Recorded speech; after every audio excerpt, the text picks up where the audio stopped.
of September, Social Media Today reported that we heard from a new peer review study, and the peer review study found that, quote, that social media continues to play a critical role in news consumption, with 54% of US adults including it as part of their news input on social apps. The report in question shared that social media can be used and quote, the Social Media Today article I found to be quite skeptical or quite pushing against social media being used in this way. Quote, fraudulently with misinformation, conspiracy theories, etc. Fake reports reportedly go viral on social media apps, amplifying as a result of confirmation bias or via manipulative programs. And as such, it's hard to know what's true and what's made up on social media feeds. Personally, end quote. Personally, I feel that it's A, do you get all of your news in one place? Should you get all of your news in one place?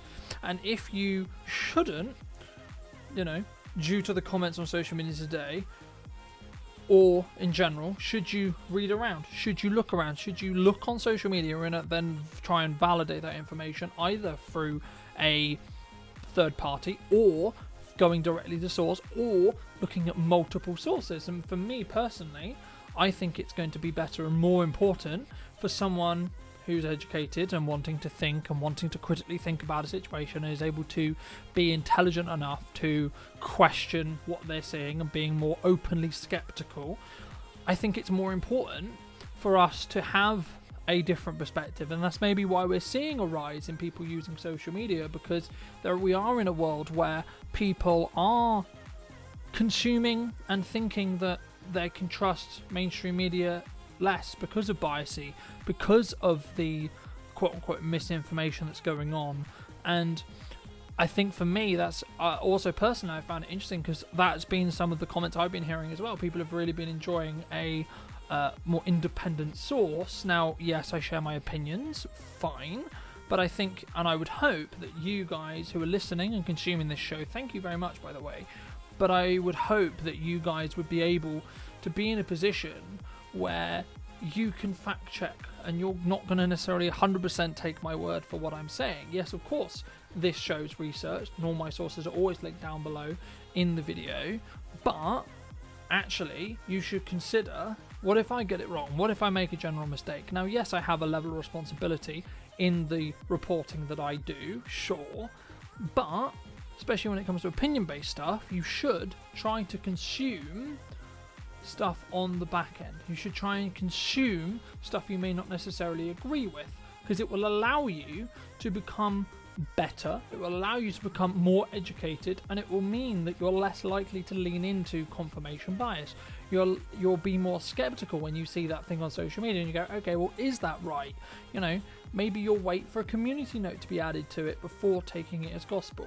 Maybe you'll be waiting to see and confirm that things happened by seeing it from multiple sources, some of which can be independent, some of which can be mainstream.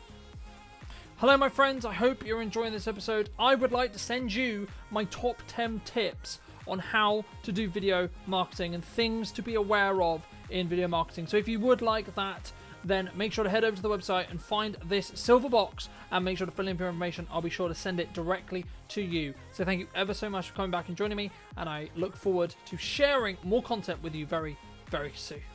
At the end of the day, I think we need to treat people as adults, right? And they can fact check for themselves, right? And I think it's their responsibility, and I guess it comes back to this question of, whose responsibility is it to make sure that the conversation or the facts are correct? Is it yours? Is it mine? Is it mainstream media's? Is it the platforms?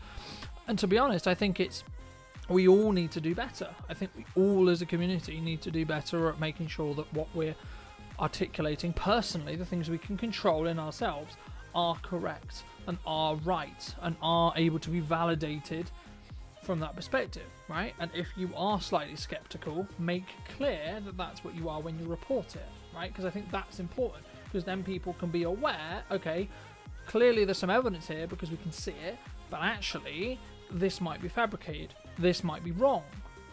There was also some interesting points from this peer-reviewed study or peer-research study that showed that the study found that Facebook and YouTube outpaced all other social media sites. Quote, Facebook and YouTube outpaced all other social media sites as places where Americans regularly get their news. About a third of U.S. adults say that they regularly get their news from each of these two sites.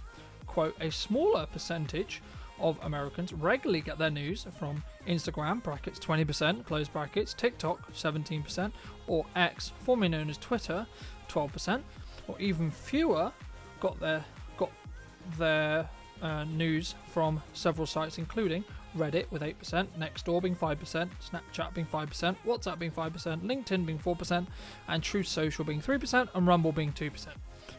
Interesting part of this study as well is the fact that about half of TikTok users, 52%, say that they regularly get the news from the site. This is up from 43% in 2023 and also up again from 22% in 2020 specifically, right? So we're clearly seeing a rise in TikTok being used as a news source. We're clearly seeing a rise and leaning more data into this concept around independent journalism, people creating content and putting it out on these platforms to be consumed and being a different voice than the mainstream, right? And people not necessarily trusting the mainstream in the same way.